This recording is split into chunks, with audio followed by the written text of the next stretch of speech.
Bonjour à tous et bienvenue dans La Légende. Dans La Légende, c'est l'émission qui retrace l'histoire de vos émotions. On parle de cinéma, de littérature, de manga, de jeux vidéo, de séries télé. Et aujourd'hui, on va parler de jouets, de séries, de musique. On va parler de la légende Bioman avec une légende présente dans l'émission.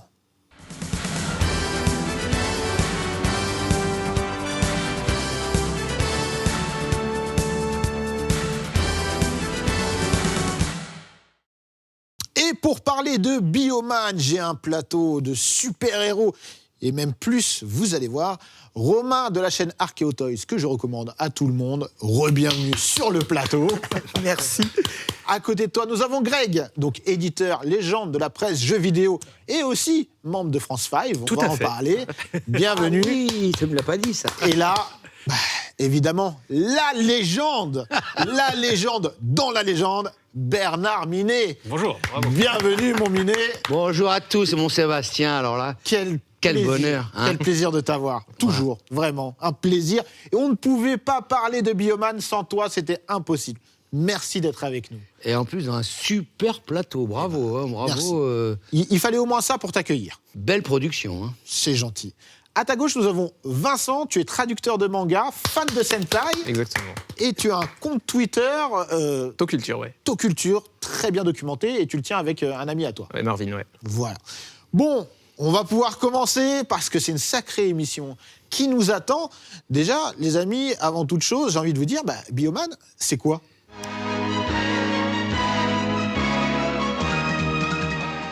Alors, c'est ce qu'on appelle un Sentai.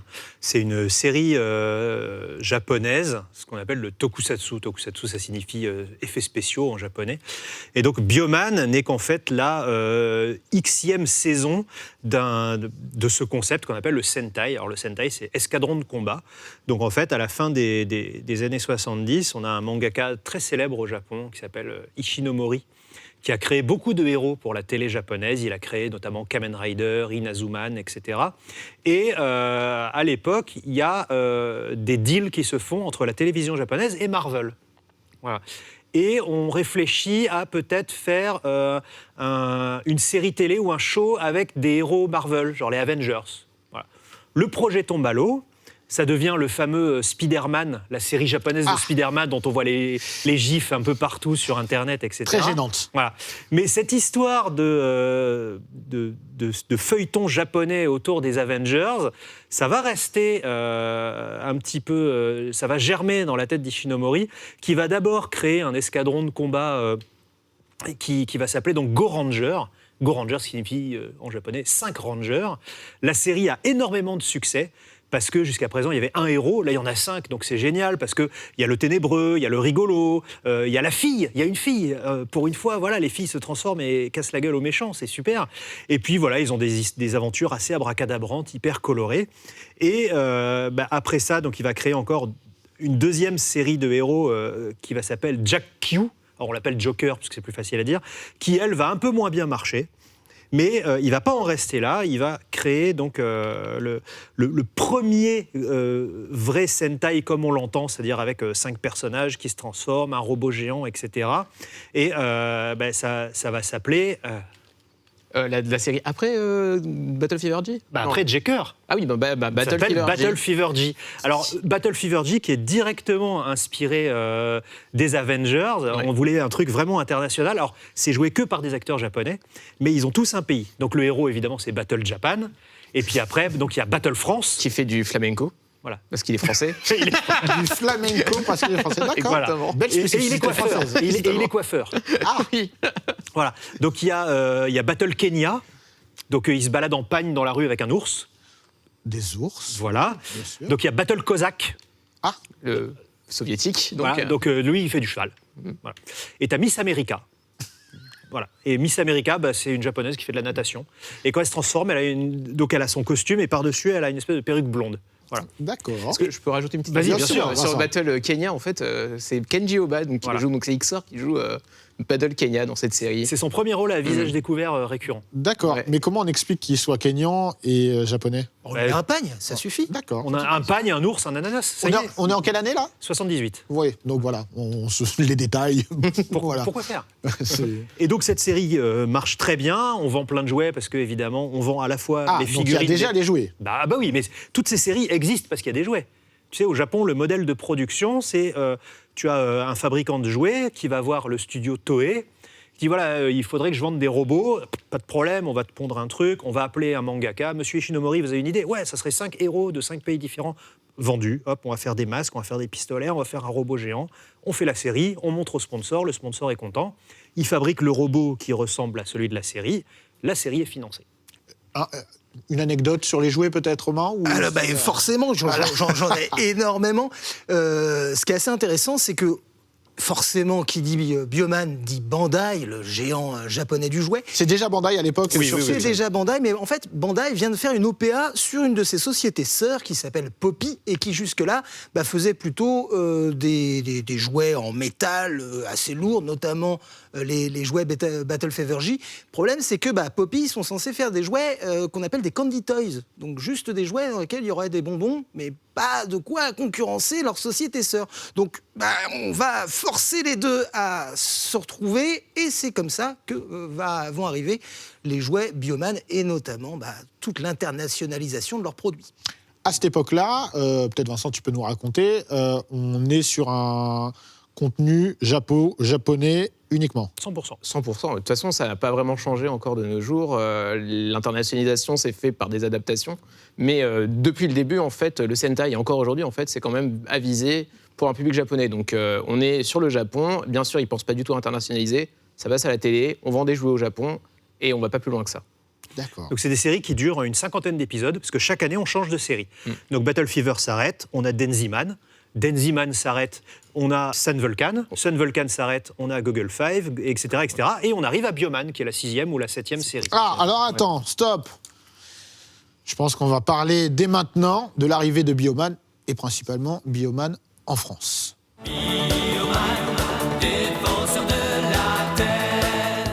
Parlons de l'arrivée de Bioman et après, parlons de l'arrivée de Bioman en France, puisque on va y passer un bon moment. Alors, donc là, on est fin des années 70, Non, 84. 84. D'accord, donc ça commence fin des années 70, ça va jusqu'à C'est ça. 84. Tous c'est les ça ans, il y a une série. Ok. On l'a dit, jamais traverser les frontières japonaises, encore moins chez nous. Non. Ah. Alors, Oui, Romain. Il va y avoir quelques petites tentatives. Ah, La première, c'est Stan Lee. Stan Lee qui voit des épisodes de Vulcan, il me semble, Ouais, et c'est qui se dit, Vulcan, mais ouais. pourquoi est-ce que je ne mettrais pas juste des voix américaines les acteurs, on se débrouille, tant pis, s'ils sont japonais. Il va aller voir la télé américaine et tout le monde lui dit non, c'est pas la peine, retourne d'où tu viens, mais jamais ça ne se vendra aux États-Unis. très sympa. Le deuxième personnage qui va arriver quelques années plus tard, c'est Haim Saban, qui deviendra Ah. très célèbre par la suite avec les Power Rangers, qui va proposer une série Sentai adaptée à sa sauce et il va l'appeler Bioman. Mais c'est pas encore le Bioman qu'on connaît puisque ouais, en plus, il proposait Bioman joué par Marc Dacascos. Ouais. Incroyable. Voilà. Crying Freeman. Ouais. Donc on a, il existe encore des espèces de petits pamphlets de production où tu as les photos des Bioman en costume. le générique en Voilà, et en dessous, tu as la photo des acteurs qui vont jouer les Bioman. C'était déjà un projet Power Rangerisé où tu remplacerais les acteurs par des acteurs américains. Et ça devait être joué par Marc Dacascos. Parce que, Incroyable. Voilà. en fait, il a fait cette série, il a essayé, en fait, pendant des années, il a essayé de vendre ce concept d'utiliser les footage japonais pour ensuite mettre des acteurs dans les scènes de vie privée, on va dire, avec des acteurs locaux, donc américains. Et il a essayé de vendre ce concept pendant plusieurs années jusqu'à ce qu'on arrive à Power Rangers. Je pense qu'on va en parler On va en après. parler après, bien Mais en fait, pendant des années, il Lui, était c'est dans sa tête persuadé- depuis le Ah, début. c'est- quoi. il a eu l'idée depuis Il longtemps. part aux États-Unis juste pour ça. Mm. Il quitte. À l'époque, il fait de la musique en France. Il est connu pour produire des génériques. Il va tout bazarder pour se lancer dans cette idée phénoménale qui doit lui permettre de créer un empire des médias. On va y Personne revenir ne va y après, croire. parce que on va voir Ouais. que son histoire est rocambolesque. Mais en tout cas, quand Bioman arrive en France... Quelle année ? En 85, du coup. Ah. Alors, Bioman et Transformers, c'est les deux piliers jeunesse de Canal+. Parce Parce que quand Canal+ arrive, comme je t'avais dit, il a le foot, les films X, le cinéma avant tout le monde. Mais ça pêche un peu et du coup, il faut aussi que le père de famille il s'abonne et qu'il justifie. C'est la première fois qu'il faut payer pour regarder la télé.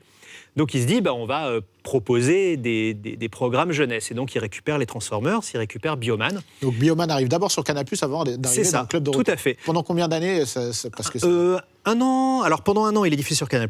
Après, il disparaît et il arrive En 87, en 87, un an plus tard, Et chez Dorothée. Et là, 1987, Bernard, je me tourne vers toi.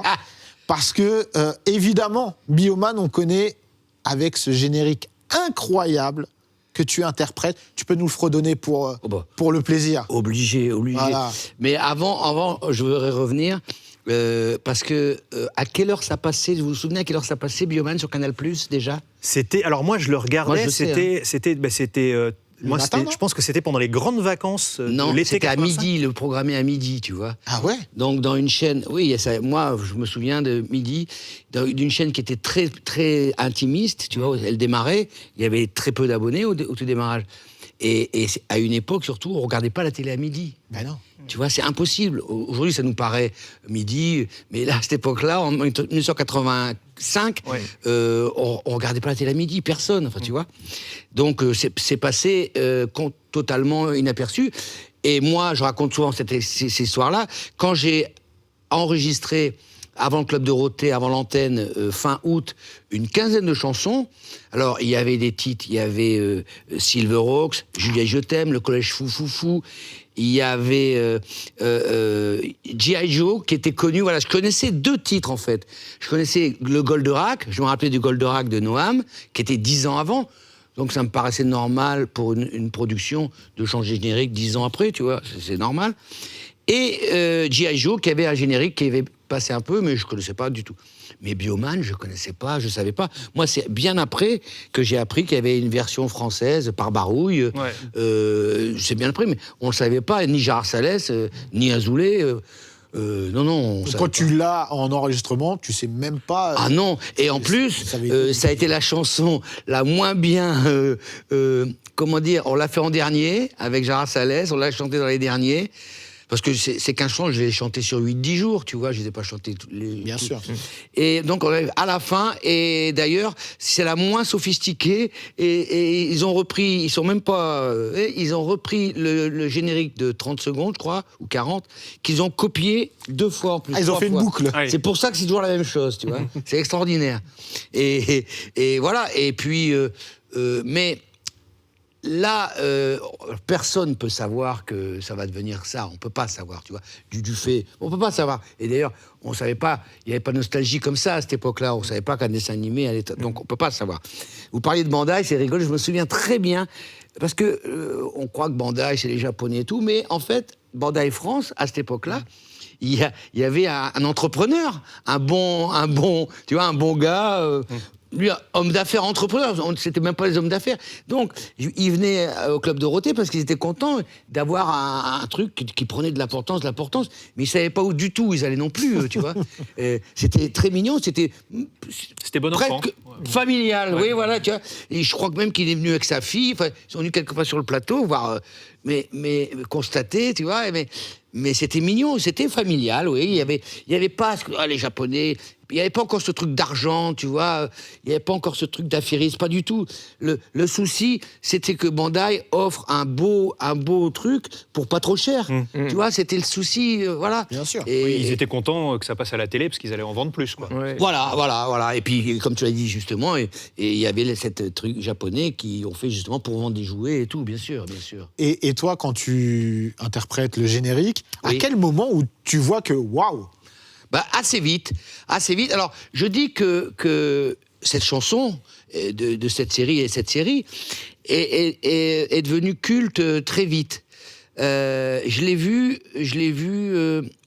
dans la rue, je l'ai vu à la plage. Parce qu'à la plage, j'étais là sur les plages. Alors, les enfants, tu ne reconnaisses pas les enfants, tu ne reconnaissais pas encore au début.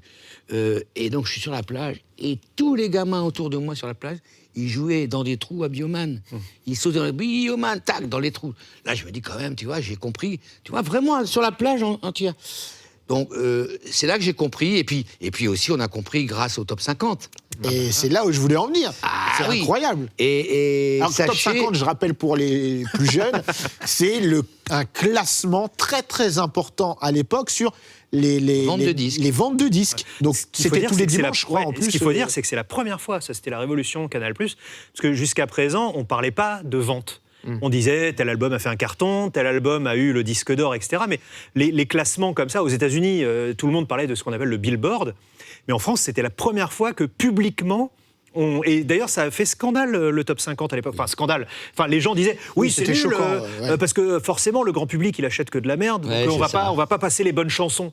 Et c'était la première fois qu'on mettait en avant les meilleures ventes. Et les maisons de disques n'étaient pas d'accord avec ça, parce qu'ils se sont dit, bah du coup... Enfin, ils n'étaient pas d'accord, sauf s'ils étaient dans le Voilà, top c'est ça. 50. Mais t'en as beaucoup qui se sont plaints, t'as beaucoup d'artistes qui se sont plaints pour dire, bah, du coup, si c'est ceux qui sont le plus vendus qui vont être diffusés, bah, ils vont être encore plus diffusés, ils vont être encore plus vendus, etc., etc.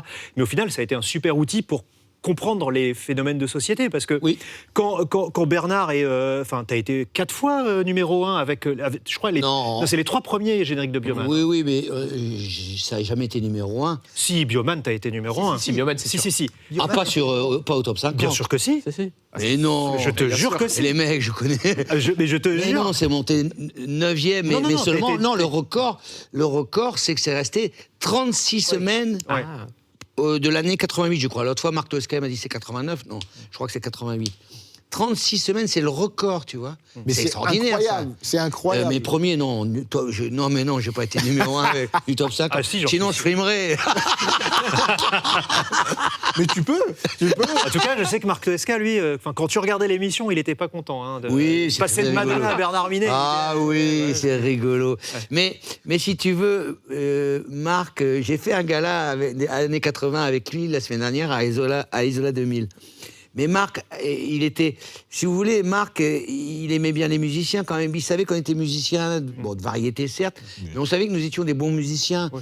Donc, devant nous, il était quand même très correct et poli, et puis il n'y avait pas de problème. Nous, on savait très bien qu'on faisait les guignols. Il y a pas de... Mais justement, tu avais un recul sur ce que tu faisais, parce que tu vois ta chanson qui est dans le top 50, c'est Oui. un succès de malade, Oui. et tu vois tous les enfants. T'as quoi comme recul dessus? Tu te dis, franchement, c'est génial. T'es un peu, tu te dis, bah, j'aurais bien aimé avoir ça, mais avec autre chose, ou vraiment tu t'embrasses le succès comme il si est. tu veux, à partir du moment où j'avais pris la décision, oui, parce que l'anecdote, je vais vous la raconter vite fait. Et t'as Donc, raison, c'est numéro 9. Hein.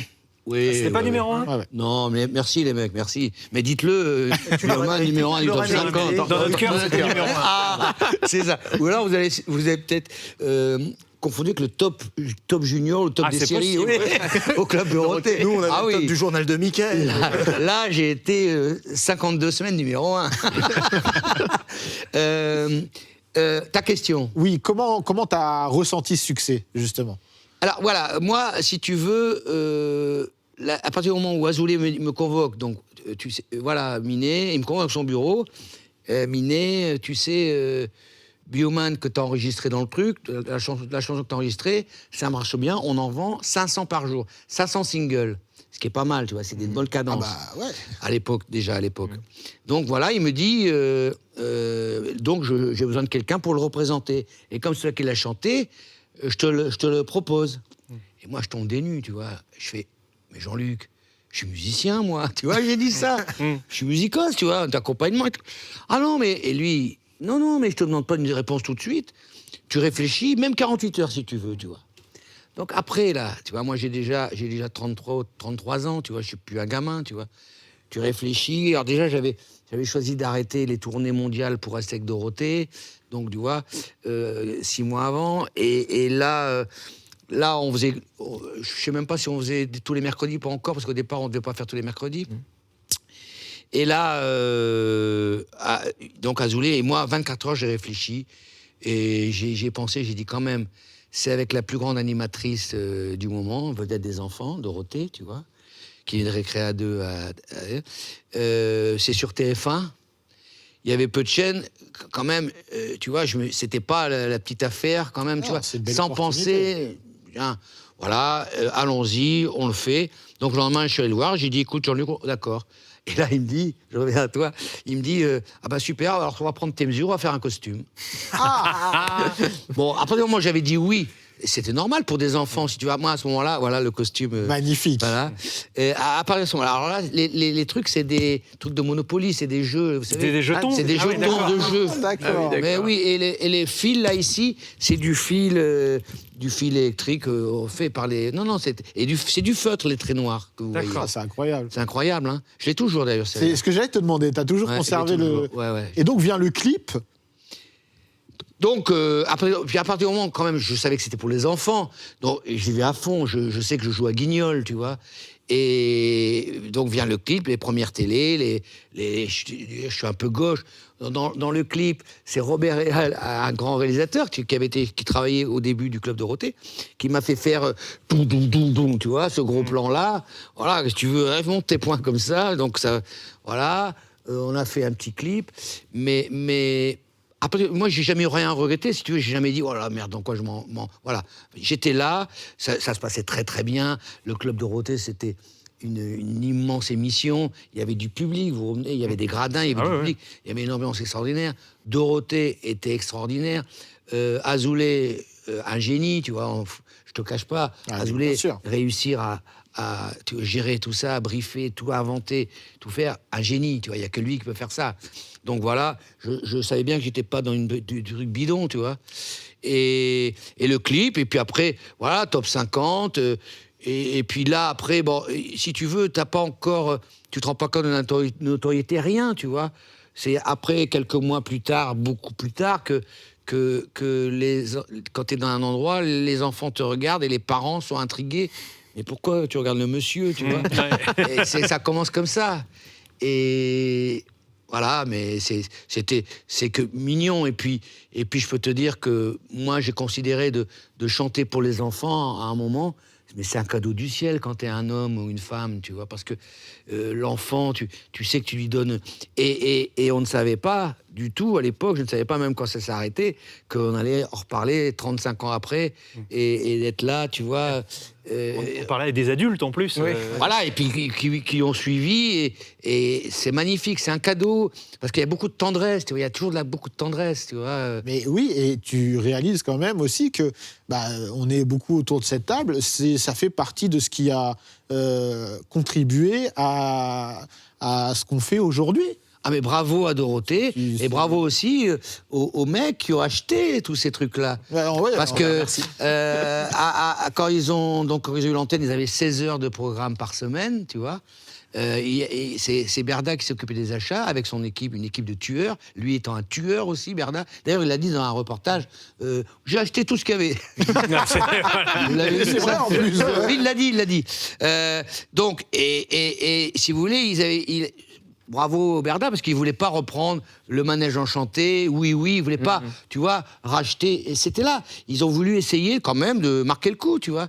Bon, ils ont modernisé le catalogue jeunesse, en fait. Complètement, ils l'ont changé. Et c'est bien tombé au bon moment. Si tu veux, dans l'histoire de comme ça, il faut être pas trop en avant, pas trop en retard, mais au bon moment. Eux, ils ont la chance de tomber au bon moment. Et même pour le sitcom. Parce que le sitcom, c'était le premier sitcom vraiment fait comme ça, comme nous, on était le premier sitcom. Parce qu'avant les sitcoms qui marchaient, qui étaient Maggie, tout ça, c'était fait en 2 jours, Marc et Sophie, c'était fait en 2 jours, tu vois, avec des vrais comédiens. C'était pas du tout la même histoire. Et Azoulay, ils ont ramené la technique américaine du sitcom, de la telenovela, enfin, tu vois. Et efficacité. Génie à tous les niveaux, ça y a... Ah oui, mais moi, tu t'imagines, maintenant, d'avoir ça, c'est formidable, c'est une belle récompense, c'est magnifique. On est très content de t'avoir parmi nous. Ah, t'es gentil. mais encore une fois, moi, je suis un petit maillon, c'est cette grosse maison qu'est le Club Dorothée, c'est Dorothée. Oui, mais j'ai envie de te dire, je dirais pas petit maillon, un maillon peut-être, mais c'est avec plusieurs maillons qu'on fait des grosses chaînes. Merci. Donc voilà, donc tu es un maillon très, très, très, très important. Et justement, on voit donc le générique, la musique de Bernard explose, c'est dans toutes les têtes de tous les enfants, et vient un moment aussi où il y a les jouets. Les jouets apparaissent quand ? Ils apparaissent avant la diffusion sur Canal+, et avant la diffusion sur TF1. Dès 82, on va avoir en France des jouets Bioman, notamment le Bio-Robot, dans une gamme de Bandai, mais on ne va pas du tout dire que c'est du Bioman, puisque c'est pas sorti non, chez on nous. ne sait pas ce que c'est. Donc, C'est le robot, c'est le Bio-Dragon qui sert de porte-avions pour les gobos, ce genre de truc. voilà, Ouais. on va Oui, en fait ça, c'est vrai. piocher différents éléments, puisque les jouets japonais de Bioman sont déjà super cool de base, donc on les a eus avant les séries. Bandai ne va vraiment faire l'effort qu'à partir de la diffusion de 87 pour qu'on ait quelque chose, on va dire, de vraiment potable en France, avec une vraie belle gamme. Et c'est là aussi où vont commencer à tomber les premières accusations de marchandisation de la jeunesse, alors qu'au final, c'est loin d'être pire que ce que va faire la même firme, Bandai, avec les Tortues Ninja, exactement au même moment.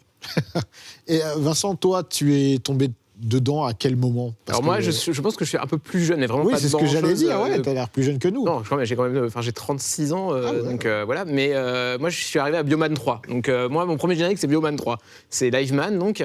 Et moi, Liveman, c'était avec C'est avec les animaux. les animaux, ouais. ok. Donc, Bioman enfin est de retour. Voilà, Bioman enfin est de retour. Moi, c'est, ce que disait Bernard tout à l'heure, moi, je viens de Nice et en fait, il y a le carnaval tous les ans à Nice et pendant une année. Tous les gamins sur la photo, on était tous déguisés en Bioman en fait. Il y avait encore en 89, 90 les costumes de Bioman de l'époque, du bio-robot en costume. Et tous les gamins sont habillés comme ça. Toutes et les panoplies. Ah oui, on est tous avec le costume du bio-robot. Et moi j'ai un costume du bio-robot encore chez moi, donc voilà. Et pour les jouets, moi c'est le robot de Liveman, ça a été mon premier jouet dont je me souviens. Mais c'est fou ce que tu me dis, tu sais, sur la tenue de carnaval, parce que quand à l'école, avant, il y avait des carnavals. Et moi, quand j'étais en maternelle, il y a un carnaval où je voulais absolument être en Bioman. Et il n'y avait plus le costume de Bioman. Aïe, aïe, aïe. Je me suis retrouvé en cow-boy. Donc j'étais dégoûté, j'ai pleuré parce que je ne pouvais pas être Bioman. Le cow-boy triste. Oh là là, tu vois. Je me rappelle encore ma maman qui m'emmenait pour choisir le costume et il n'y avait plus, j'étais tellement déçu. Mais c'est vrai que tu m'as rappelé un souvenir incroyable. Et quand il y a Bioman qui commence à être diffusé en France, on ressort les jouets du coup. En fait, je vais un peu revenir sur l'histoire. En fait, Bandai au Japon rachète Poppy, ce qui a été dit tout à l'heure, et pour s'internationaliser, sortent la marque de robots Godaikin. Et donc en fait, dans Godaikin, tu as plein de trucs d'animation japonaise, et tu commences à voir les robots de Bioman qui s'appellent Bioman au lieu de s'appeler Bio-Robot. C'est pour ça d'ailleurs que dans la série Bioman, le robot s'appelle Bioman. Enfin, c'est un peu bizarre. Et en fait, Bandai, au début, ne vend pas du tout ses jouets en se disant c'est pour la série qu'on diffuse en ce moment à la télé. Et en fait, à partir de 87, donc, avec Maskman, dans la deuxième série Bioman, c'est à ce moment-là que Bioman devient une marque pour la marque Bandai, enfin une marque vraiment, une franchise pour la marque Bandai. Et c'est à ce moment-là, en fait, que on a des jouets Bioman. Brandé. Avec des boîtes en français, avec le logo français. Mais avec tout le design japonais. C'est-à-dire que les boîtes Godaikin Bioman, le robot, c'est juste la photo du robot sur la boîte. Pas très beau. Alors que là, on a vraiment les designs japonais aux petits oignons avec le logo Bioman dessus, quoi. Et là, est-ce que c'est pas une des premières folies du jouet avec un petit peu les chevaliers du Zodiaque, hein Bernard, hein. Bravo Bernard. Voilà, encore toi. Est-ce que c'est pas une des premières folies du jouet à cette échelle-là? On est juste avant la folie Chevalier du Zodiaque et effectivement, on est sur une très belle préparation. On a des PLV, notamment des publicités sur lieu de vente qui sont hallucinantes. Des robots de 2 mètres en plastique qu'on va installer avec des figurines dans les magasins. Comment ne pas craquer devant ce genre d'achalandage? Et oui. Alors, il y a eu énormément de gammes de jouets avant, forcément.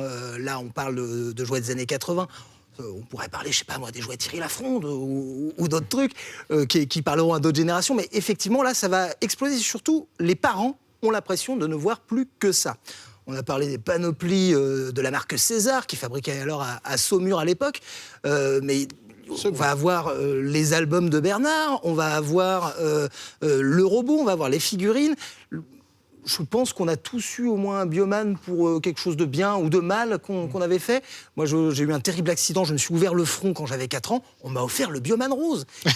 Bioman rose. Le rose, hein. Oui, je l'avais Personne ne demandé. voulait. Voilà. Mais, alors, c'est celui qui me fallait. Ah, tu voulais du réconfort. Une petite infirmière, voilà. Tout à fait. Et ça va vraiment devenir générationnel.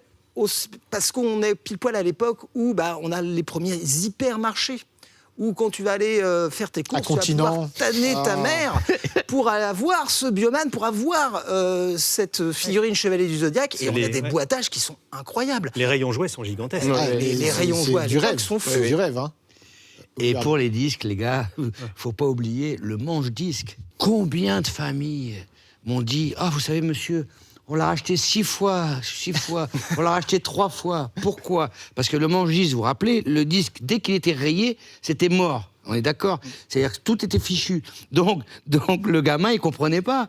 Et il fallait en racheter un autre. Et c'est vrai que les ventes de disques, à l'époque, vous voyez, comme quoi, l'industrie, il faut remettre le manche-disque. Parce qu'il rayait les... Ah oui, ça se cassait dès que tu le tapais, dès que le gamin, tu vois, il jouait, il tapait. Donc il marchait plus, il marche plus. Donc on rachetait le 45 tours. Punaise. Magnifique, hein. Moi, je me rappelle, hein, vraiment, je me rappelle du disque Bioman, vraiment de la pochette, etc. Et je me rappelle du premier et seul Bioman que j'ai eu Bioman noir. J'ai acheté à Continent, on peut citer la marque, puisque ça n'existe plus. Voilà. Avec ma maman, je me rappelle de ce jour-là. C'est-à-dire à quel point c'est fou, hein. C'est marquant, quoi. Le personnage en métal, là, pas très bien Exactement. articulé, avec les grosses mains pour attraper les arbres. J'ai perdu le pistolet. Aïe. J'avais beaucoup de tristesse pour cette perte. Du coup, phénomène de société, donc tu le dis, hein, Romain. On a un phénomène de société, on a la musique, on a les jouets, on a les séries. Alors moi, je voudrais aussi dire un truc, c'est que Bioman, au Japon, donc c'est une série parmi d'autres, mais historiquement, c'est la première à avoir 2 filles dans l'équipe. Et ça, je pense que ça a aidé aussi au succès. C'est que y a jusqu'à présent, dans les séries japonaises comme ça, même quand c'est des groupes de 5, il y avait une fille et elle n'était pas souvent mise en valeur, quoi. Elle était plutôt là pour se faire enlever et que les autres viennent l'aider. Et là, il y avait 2 filles. Alors, il y avait la fille qui était plutôt gentille, donc c'était Force Rose, et tu avais la guerrière qui était vraiment en Force Jaune, parce que après Force Rouge, c'était le 2e leader. Elle avait du caractère, elle tirait à l'arc, elle faisait du karaté, elle faisait de la moto, enfin, elle était vraiment énervée, quoi. Et du coup, je pense que Bioman n'a pas plu qu'aux petits garçons, justement parce que les 2 filles étaient vraiment hyper actives.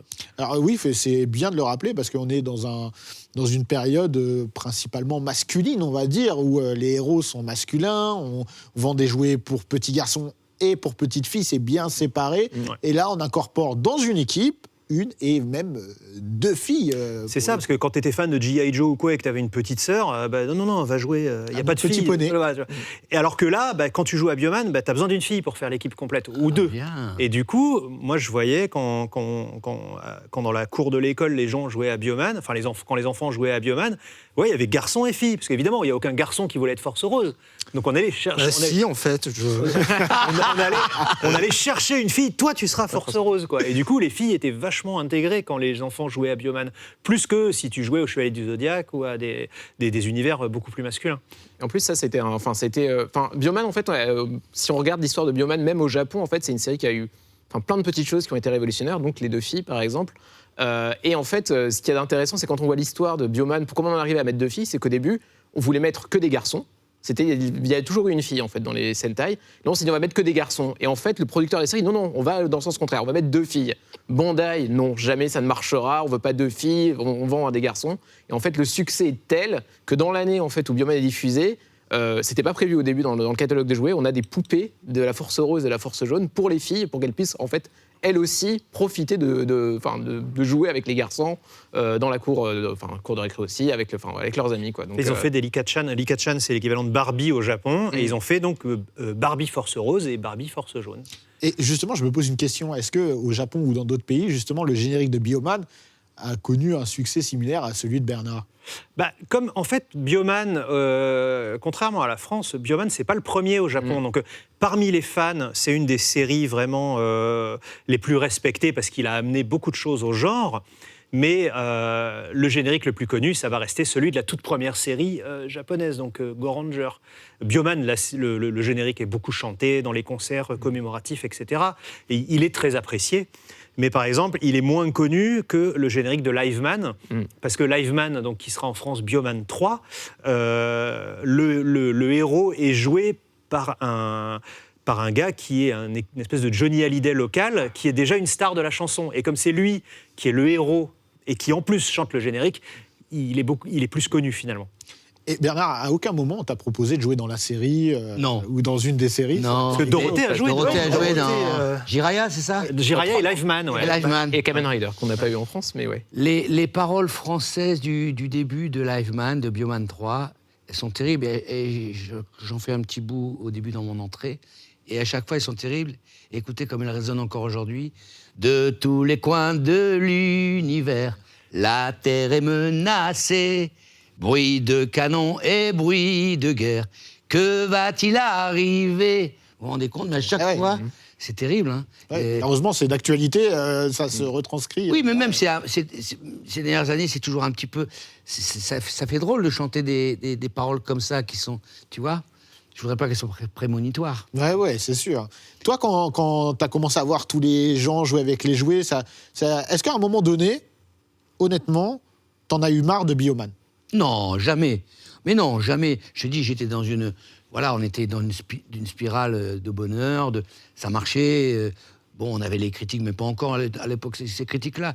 Mais sur le costume, oui, tout à l'heure, vous parliez du costume, bien sûr. Alors, c'est très intéressant, mon expérience, parce que vous voyez un peu les gens intelligents qui vous entourent, que vous connaissez. Alors, moi, j'étais musicien, dans le milieu des musiciens, tu vois. Le milieu des musiciens est un milieu de musiciens pro à Paris, tu vois. Et ben, vous avez des coups de fil de gens que vous ne attendez pas du tout, qui vous disent « Bernard, t'as raison, vas-y, fais-le à fond », tu vois. Et après, vous avez des jalousies, moqueries, tu vois, de personnes. Et on me disait, comment t'as pu faire ça avec ce costume de sens interdit? Ah oui, d'accord. Tu vois, les mecs, bon, voilà. Mais non, ça m'a jamais remis en question. Puis après, on a fait 10 ans, c'était fini. Pour moi, par contre, je peux vous dire qu'en 97, quand le Club Dorothée c'est fini, jamais, bien jamais, je ne pensais rechanter ces chansons-là. Jamais. Tu t'imaginais pas avoir des galas nostalgiques? Mais non, ça n'existait pas. Ouais. Ça aussi, la nostalgie n'existait pas. La nostalgie, demande à vos parents, elle arrivait quand les gens avaient 50 ans.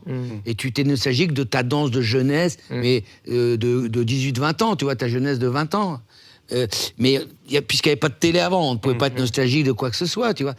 Le jouet de mon enfant, je m'en souviens encore, parce que c'est vrai qu'on se souvient, c'était dans le truc avec Joss Randall, le pistolet de Joss Randall coupé, c'était comment Steve McQueen, et le titre, La Grande Évasion, non, c'est pas La Grande Évasion, si, c'est La Grande Évasion, c'est le film qui C'est le film, ouais. Mais il y a un feuilleton série pour les enfants, qui est nous les petits garçons. C'est le fusil à... Oui, le fusil à canon tiré en Winchester. Au nom de la loi. Au nom de la loi. Voilà. Oh, Sébastien, bravo. Ah ouais, C'est moi qui redis mon souvenir. Mais voilà, et tu vois, comme quoi le jouet, ça a toujours existé. Et je peux te dire que mon flingue aussi, c'est beau, hein, c'est beau. C'est beau. Et du coup, après Bioman, il y a plusieurs autres séries qui continuent. Ça va se perdurer jusque quand, ce succès de Bioman? En France, En France, donc Bioman... Parce qu'au Japon, c'est toujours... Oui, bien sûr, ça on est continue d'accord, encore Vincent, aujourd'hui. tu me confirmes. En fait, Bioman... Ah oui, aujourd'hui? Ah oui, ça continue. Bioman cartonne tellement en France que ils disent, bon, 50 épisodes, c'est pas assez, il nous en faut d'autres. Le problème, c'est que Bioman, ça fait 50 épisodes et il n'y en aura plus. Mais par contre, il y a eu des séries derrière Bioman. Donc, on va acheter les séries suivantes. Alors, pas forcément dans l'ordre où elles ont été faites, parce que normalement, après Bioman, c'est Flashman. Mais bon, le temps que ça se fasse. Et puis, finalement, ils prendront Maskman. Et plutôt que de l'appeler Maskman, on va l'appeler Bioman 2. Qu'est-ce que j'ai kiffé cela. Et alors, Bioman, là là. ce qu'il faut savoir, c'est que donc, ces séries-là... C'était celui-ci, Bioman noir, que j'avais. C'est celui-là, oui. Et en fait, chaque série a un thème. Et donc, le thème de Maskman, c'était les arts martiaux. Donc, ils faisaient chacun un art martial. C'était moins technologique que Bioman, où Bioman, c'était un robot qui venait de l'espace, etc.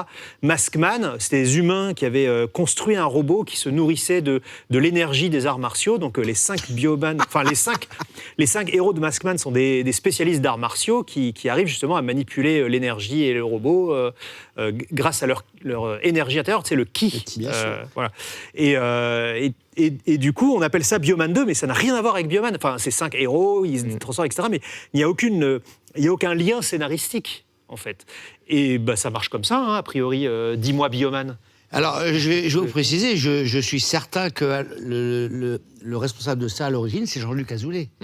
Jean-Luc Azoulay il a dit il faut garder le nom Bioman qui marche fort, si tu veux, c'est pour pas. Parce que si on mettait Max Mann, c'était un autre dessin animé. Il fallait repartir à zéro, j'allais dire. C'était comme un autre titre, tu vois. Ouais, bien si sûr. tu mettais le troisième Live Man, c'est pareil. C'est une autre licence. Donc, c'est pour ça, Bioman 2, pour les enfants, en fait. Je fais ça pour les enfants. Et Bioman 2, mais il y a toujours le logo Maskman, En dessous, oui, il s'appelle obligé.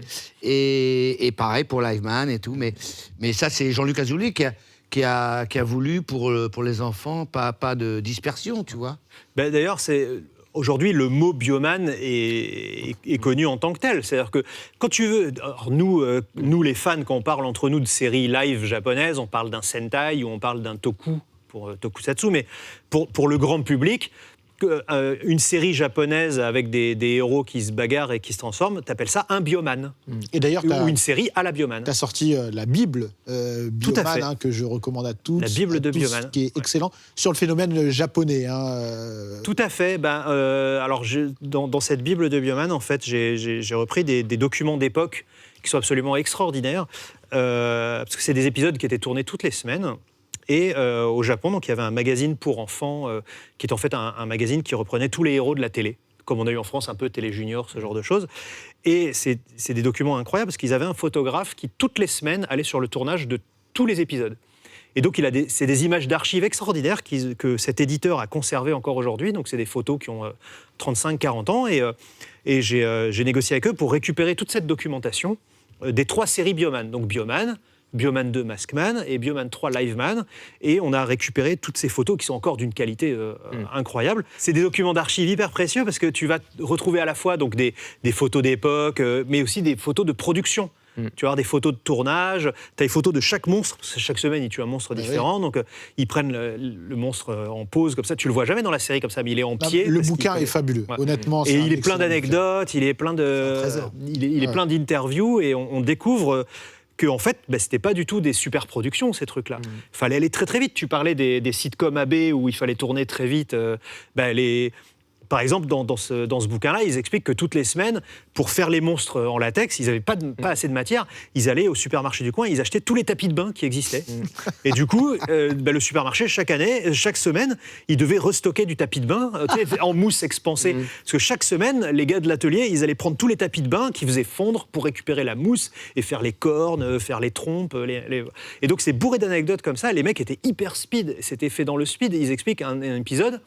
Le lundi, ils allaient filmer les bagarres dans les carrières, etc. Le mardi, ils allaient au QG, donc les acteurs, ils étaient là, oh là là, les méchants, qu'est-ce qui se passe ? Voilà, le mercredi, ils allaient doubler les voix, parce qu'évidemment, c'était pas eux qui étaient dans les costumes, c'était des cascadeurs. Et après, jeudi, vendredi, c'était post-prod, etc. Et on enchaînait, et l'épisode suivant, et l'épisode suivant. C'est une machine de guerre, ce truc. C'est industriel. Et du coup, Vincent, tu peux nous dire, toi, à partir de quand ça va s'essouffler, le phénomène, en France ? Parce qu'au Japon, ça a perduré au Japon tout le temps. Ah oui, bien sûr, au Japon, ça continue encore de nos jours. Je pense qu'en France, ça a quand même baissé après Liveman. Donc, quand déjà on a abandonné le nom Bioman, on a eu des séries suivantes en fait en France. Après Bioman 3, donc Liveman, il y avait Turbo Ranger qui est passé en France, mais qui s'arrête très vite au bout de quelques épisodes. Ensuite, il y a eu Fiveman, pareil, ça s'arrête au bout de 5 épisodes en France. Et après, on a 5 épisodes ? Ouais, on a eu 5 épisodes qui ont été diffusés. Et ensuite, on a Jetman. Alors Jetman, ça, c'est en fait au Japon, c'est la série qui a relancé la franchise qui s'était un peu essoufflée au Japon en fait à cette époque-là. Bande de jouets en berne. Donc on va. Ah, c'est celle-là, là ? Ouais, on c'est va Jetman, Ah, mais les je me hommes rappelle oiseaux. de ça. Ouais, c'est les hommes oiseaux. Ah oui. Et en fait, cette série-là, je pense qu'il y a eu beaucoup de problèmes en France parce que c'est une série qui essayait d'avoir un public adulte. Il y a des histoires d'amour, triangles amoureux, des choses qu'on n'avait jamais abordées dans le Sentai. Des choses assez cruelles aussi. Ouais. Et beaucoup de cruauté, justement, avec un monstre, par exemple, le robinet, qui aspire les gens. Et en fait, après, il y a un petit plan où en fait, il tourne les robinets, il y a du sang qui sort. Enfin, des trucs assez horribles, quoi. Où clairement, l'humain, il a été déchiqueté à l'intérieur. Ah ouais. Enfin, des trucs assez dégueulasses. On essayait de faire peur aux enfants. C'est-à-dire que Jetman, ça devait être la dernière série Sentai au Japon. Parce qu'ils voyaient que la popularité baissait, donc ils se sont dit, bon, on arrête. Et les mecs, la prod, ils se disent, bon, bah, c'est le Carte dernier, on se lâche. On Carte fait ce qu'on blanche. veut. Faites ce que vous voulez, les gars, tu vois. Donc, hop, on fait des trucs un peu plus glauques, un peu plus violents. Il y a ce triangle amoureux, c'est-à-dire qu'en fait, Force Noire et Force Rouge sont amoureux de la fille. Rose. Et à la fin, en fait, le dernier épisode, spoiler alerte, on peut le dire. Enfin, gros spoiler alert. Gros ouais. spoiler alerte, mais c'est cultissime. Hein, Ouais, au c'est Japon, C'est une scène. Non, c'est encore pire. Donc à la fin de la série, en fait, le rouge, il n'est pas trop clair sur est-ce qu'il est amoureux de la rose, parce qu'en fait, il était amoureux de une fille qui était là au début de la série, qui a fini générale chez les méchantes et qui meurt dans ses bras. Et en fait, on ne sait pas s'il va finir avec la rose ou pas. Et donc, dernière scène de la série, on est quelques années plus tard, on comprend qu'on va avoir le mariage du rouge et de la rose. Et là, donc, il y a le noir qui était amoureux de la rose pendant toute la série, qui se dirige au mariage, il va acheter des fleurs pour féliciter, il se dirige au mariage. Genre, il est bon perdant, tu vois. Ouais. Il dit, bon, allez, je leur achète des fleurs et je vais les féliciter. Et là, dans la rue, donc, il voit une dame qui se fait agresser, on vole son sac. La personne qui volait le sac sort un couteau, le poignarde. La série se finit avec avec le noir et le rouge, qui sont sur un banc, qui discutent alors que le noir est en train de mourir devant les yeux. De se vider de son sang. Et Voilà. il veut rien dire. Parce qu'il veut pas gâcher le comme ça. mariage. Donc, C'est horrible. Donc ils sortent de l'église. Ouais, félicitations et tout. Il fait, oh, regarde, il y a machin. Et puis il est assis sur le banc avec ses fleurs. Comme ça, Et il avec fait, le- merci d'être venu et tout. Et l'autre lui parle, c'est vraiment bien ce qu'on a vécu ensemble et tout. Et il se retrouve, et l'autre est mort. Voilà, fin. Voilà. Donc, Ouais. Et ça a tellement marqué les esprits que ça a relancé la franchise. C'est-à-dire les gens se disent, mais elle est extraordinaire cette série. Et la série d'après, donc c'est Joe Ranger qui sera utilisée pour faire les Power Rangers. Ah, mais bah, juste pour oui, finir sur oui, le bien sûr. Bioman, enfin sur l'essoufflement, je pense que ces séries, en fait, elles ont été beaucoup censurées en France. Donc, moi, je me rappelle de Jetman, je regardais, je comprenais rien à l'histoire. Désolé de le dire, parce qu'il y avait des coupes, des épisodes de 25 minutes qui faisaient 16 minutes, parce qu'il y avait trop de scènes qui avaient été coupées, des épisodes sautés parce qu'ils étaient trop compliqués. En fait, on regardait ça, on comprenait pas grand-chose. Mais en voilà. tout cas, on l'a eu jusqu'au bout en France. Ah non, je crois que les derniers épisodes n'ont pas été diffusés. Ah, ils Je ont pas pense- été je diffusés. suis sûr qu'il y a de la VF qui existe quelque part, mais je pense qu'elles n'ont pas été diffusées. Je crois qu'on est arrivé à l'épisode 38 ou 39, donc il est resté 10 épisodes avant la fin. Je voulais qu'on aborde les Power Rangers, mais on va l'aborder vraiment que rapidement parce qu'on est déjà à la fin de l'émission bientôt et je pense que ça mérite qu'on s'attarde un petit peu plus. Donc ça, on est en quelle année quand ça arrive en France Alors nous, on l'a eu en 92. Alors, 93. 92 Joe Ranger, ils sont arrivés. Nous, on est en 94, mais c'est en 93 que ça arrive aux Aux États-Unis. États-Unis, Ok. ouais. Ouais, Et en France, Power Rangers, Ça explose. ça explose. Ça explose parce qu'on a déjà cette culture de bioman. mais on était un petit peu dans le creux de la vague juste avant. Oui, mais on sait ce que c'est. On est habitué. Et puis surtout, là, C'est pas une nouvelle génération Power Rangers de gens que ça va recruter Si, justement, c'est que tu vas toucher des enfants qui étaient trop jeunes pour avoir connu le Club Dorothée et pour qui ça va être le renouveau. Et puis, comment dire, Power Rangers, contrairement à Bioman, où c'était un peu du bricolage, Bioman, c'est-à-dire que d'un côté, tu as AB sort la série de son côté, et t'as Bandai de l'autre qui fait « Ah, vous sortez le truc, attendez, je vais rameuter du stock qui me reste du Japon, on va essayer de bricoler une boîte vite fait. » Alors que les Power Rangers, c'est programmé, calibré dès le début. C'est-à-dire que les Américains ont appelé Bandai, on dit « Voilà, on va sortir ça, ça va être sur tous les networks. » Donc Bandai refait des jouets, parce qu'ils ont encore les Ils moules. adaptent les jouets en les rendant un peu moins chers, il y a moins de métal, il y a plus de plastique. Ils travaillent avec les Américains pour faire un produit à destination de l'Occident. Voilà, et puis ils refont la charte graphique, tout est logoté, tout est brandé et tout. Et le jour où tu as le premier épisode de Power Rangers qui est diffusé à la télé, les jouets débarquent en même temps au magasin, tu as les pubs à la télé pour dire hey, « je peux me transformer en Power Rangers », un machin. Enfin, c'est beaucoup plus calibré, en fait, que... Parce que Bioman, en France, au final, c'était un peu du bricolage. Non, mais autre bricolage, il y a quand même un effet de surprise exactement. pour les deux. Tu vois, on peut pas appeler ça du bricolage, mais c'était la surprise parce qu'ils savaient pas, et Bandai, et personne ne savait. Moi, encore une fois, ils m'ont pas dit attention, là, c'est important, c'est une série importante, ça va marcher fort. Personne ne le savait. Même Jean-Luc Azoulay, personne ne le savait. Après, c'est le public. Bien sûr. C'est un phénomène de société parce que AB ont fait deux phénomènes de société quand même. Ils ont fait Bioman et Hélène et les garçons. C'est-à-dire que tout le monde regardait Hélène et les garçons, tout le monde ne parlait que d'Hélène et les garçons pendant un moment. Et voilà, mais c'était une grosse surprise. Hein. Enfin, quand je dis du bricolage, Oui, non, mais- c'était pas méchant. Hein, c'est J'ai vraiment pas dit pour dire méchant, que rien de méchant. Vous avez fait ça au débeauté, quoi.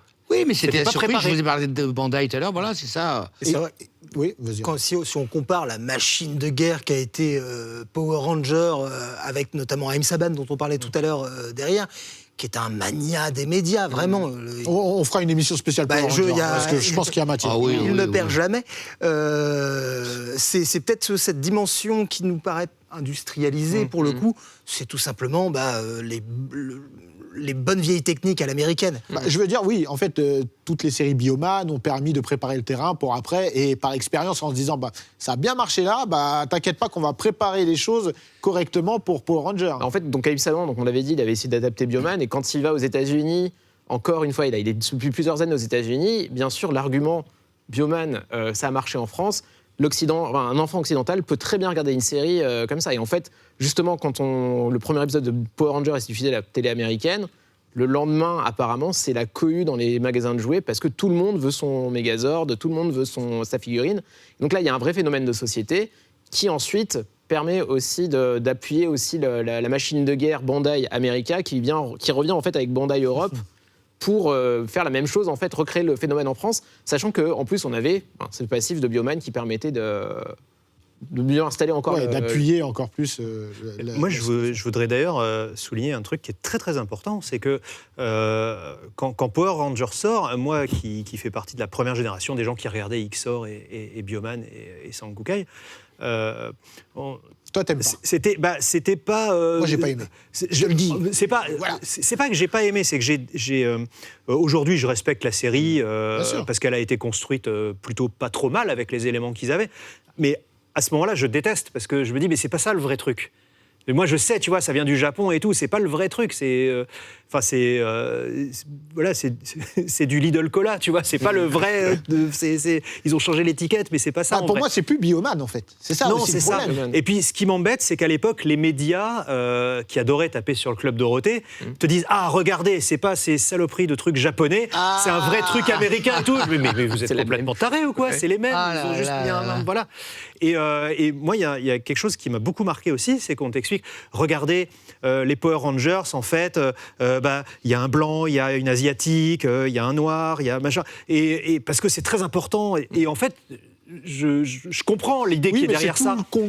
C'est le message inverse de ce qu'ils ont fait. Ils gomment les Asiatiques. Alors qu'ils ont gommé les Asiatiques. Et ce que je veux dire là-dessus, c'est que on dit tout le temps, oui, pour les enfants, c'est très important d'être représenté et tout. Mais d'un autre côté, moi, quand j'étais enfant, que dans Sangokai, ce soit tous des Japonais, que dans Bioman, ce soit tous des Japonais, que dans Xor, ce soit tous des Japonais, ça ne m'a jamais dérangé. Dans Bioman Rouge, il s'appelle Jackie. Il est japonais, mais il s'appelle Jackie. Oui, mais la rose, elle s'appelle Siku. Je connais aucune Française qui s'appelle Siku. Et le vert, Michel. Oui. Moi aussi, c'était pareil. C'est-à-dire que je regardais ces émissions, je me rendais compte, ils sont tous asiatiques, mais j'en avais absolument rien à faire. On voyait pas les couleurs. Non, on s'en fout. Non, clairement. Moi, j'ai une question, Bernard, pour toi, au sujet de Power Rangers. Parce que Power Rangers, en France, ça garde le générique américain, je dis pas de bêtises. Hein. Go, go, Power Rangers. Et toi, à ce moment-là, tu t'es pas dit, ça aurait été bien de l'adapter, ou ça y est, t'avais fermé le chapitre non, jamais j'ai voulu adapter un truc, non, même pas un truc plus jeune que moi, plus jeune que nos chansons. Mais un jour, ce qui m'est arrivé, il y a un agent du Sud, il me dit, on fait un gala sur une place publique, tu vois. Il me dit, je vais te mettre des danseurs, 4 danseurs, enfin 2 danseurs avec des costumes et tout, super, vas-y. Costume de Bioman, costume 1. Et en fait, quand je suis arrivé, il avait acheté 4 costumes de Power Rangers. Donc, oui. Mais qu'est-ce que tu veux faire, là? Donc, je l'ai annoncé. Mais en fait, les gens, tu sais, ils voient un costume comme ça avec le losange. Ils peuvent dire Bioman, mais je l'annonce quand même pour les spécialistes. Mais oui, c'est très, très mignon. Oui, pour les gens, ça reste des héros de plusieurs couleurs. Oui, voilà mais je vois beaucoup de costumes de Power Rangers maintenant et tout. J'en ai même un, moi, je crois. Enfin, j'ai un t-shirt comme ça, j'ai pas un costume. Et qu'est-ce que tu nous as ramené? Tu nous as ramené un petit truc. C'est 2 choses. Une pour toi, d'amitié, et une pour tu vas faire gagner. Aux plus méritants de tes téléspectateurs. C'est magnifique. Alors là, donc voilà, je vous parlais parce que oui, en fait, je me suis rendu compte que j'étais en train de commenter l'original. Mais nous, ici, ça a été fait à la main, bricolé, oui, ça. Là, c'est des jetons de Monopoly. Et là, c'est du feutre, ici. Vous vous rendez compte, c'est fou, hein, quand même. Est-ce que tu peux montrer à la caméra? Oui, alors la caméra, voilà, regardez. Incroyable. C'est vintage, ça. Ouais, celle-là, c'est pour ça. C'est le même patron fil d'art que celui utilisé par nos mamans, en fait. Incroyable. Donc, je vais signer pour tu l'offres. Ça, c'est un sacré cadeau. Voilà. C'est un trésor. On le fera gagner sur les réseaux sociaux. Merci beaucoup.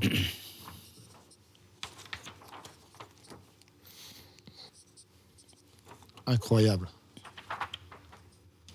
Ça, on peut le dire, c'est collector. C'est dans la légende. C'est de la légende, là. Ça, c'est purement dans la légende. Quelle affiche. Moi, je vais l'encadrer. Hein.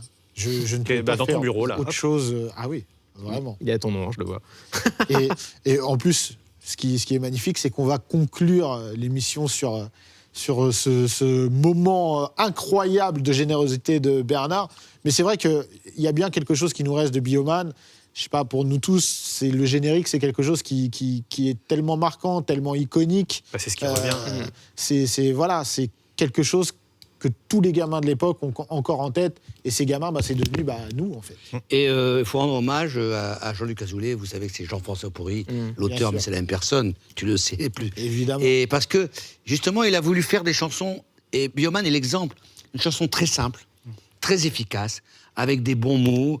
Et en fait, il faut se dire que le public a besoin de choses simples et efficaces, tu vois, et surtout enfant. Et il faut lui rendre hommage à lui quand même. Il sait écrire des belles chansons. Oui, on lui rend hommage. Je on sais, lui a rendu hommage déjà. Oui, mais on ne peut pas s'empêcher de préciser, tu vois, parce que... Tu as tout à fait raison. C'est important. Oui, il sait faire des chansons. En tout cas, merci messieurs pour cet épisode de Dans la légende. Merci à vous, bravo à vous messieurs. C'était un plaisir, bravo Bernard. Bernard, tu vas revenir nous voir très bientôt. J'espère. Hein. Pour l'épisode 2 de la spéciale Club Dorothée. Ça me ferait plaisir, j'ai des petites histoires encore. Ah là, ça va être incroyable. Merci beaucoup messieurs. Merci Sébastien, à toi. Merci à vous de nous avoir suivis. On se retrouve très bientôt pour un nouvel épisode de Dans la légende.